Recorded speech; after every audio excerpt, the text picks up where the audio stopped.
You know that feeling when something doesn't turn out the way you want it? You hear that you didn't get the job, even though you thought you were a perfect fit? Or you discover that the home you put an offer on will go to someone else?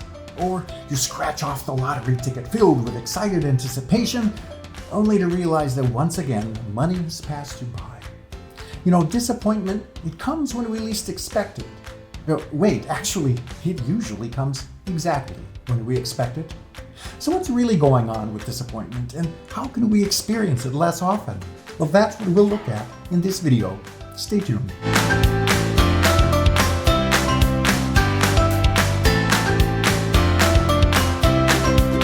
You know, when you feel disappointed, it's because what happened wasn't what you wanted to happen.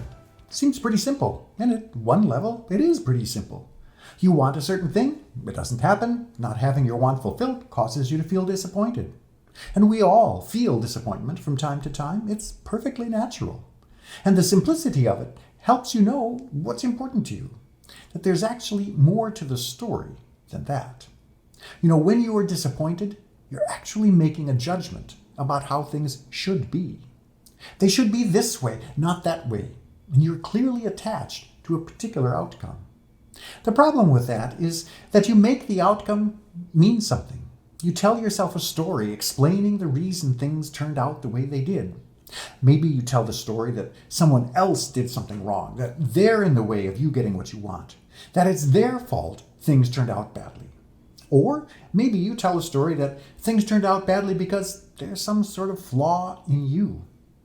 Maybe you tell yourself things like, clearly things would have gone differently if only I were good enough, deserving enough, committed enough, whatever enough. You know, judgment says the outcome that happened shouldn't have, and that someone is to blame. The truth is, though, the world is way more complex than any story could possibly explain. And every story we tell comes out of the perspective with which we view those events. There's a saying that goes, we don't see the world as it is, but as we are.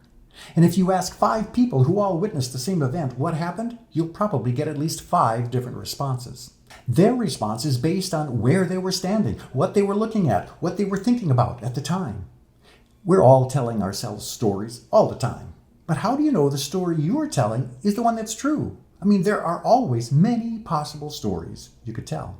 The world doesn't need to change for you to feel disappointed less often. What needs to change is the story you tell yourself. What other interpretations could you make about what happened? What are the unexpected opportunities that showed up because things turned out the way they did? You know, we're all a part of the amazing web of life, playing our parts even when we don't know what those parts are. And disappointment is natural, but if you want to feel it less often, you need to tell a different story. You need to find a way to see that what happens is fulfilling an intention that's bigger than you. Even if things didn't turn out the way you wanted, things haven't gone wrong. It's just that your part in the play isn't what you thought. If you have trouble seeing another story, just reach out. We can work on that together. Meanwhile, give this video a thumbs up if you like it and let me know in the comments what part resonates with you. Till next time, I wish you abundance and joy.